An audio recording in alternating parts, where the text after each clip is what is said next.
बिस्मिल्लाहिर्रहमानिर्रहीम। अस्सलाम वालेकुम नाजरीन नुस्खा बराए पेचस मरोड़। नुस्खा नोट फरमा लें।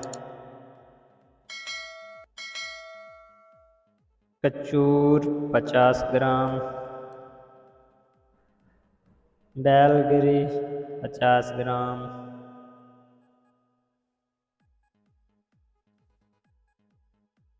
तिबाशीर नकरा 50 ग्राम,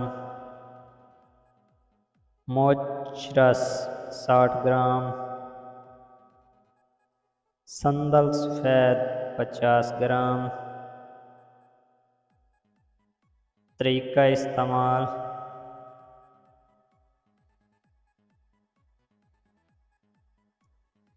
तमाम चीज़ों का पाउडर बनाकर सुबह शाम एक एक चम्मच इस्तेमाल करें। फ़वाइद। पेचस मरोड़ आंतों की हरारत में मुफीद है।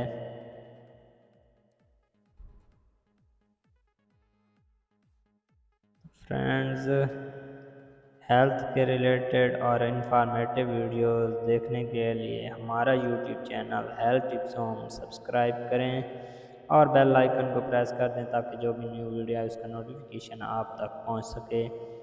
अपना और अपने प्यारों का ख्याल रखें और हमें दुआ में याद रखें। इंशाल्लाह नेक्स्ट वीडियो में आपके साथ मुलाकात होगी। तब तक के लिए इजाज़त दीजिए। अल्लाह हाफिज़।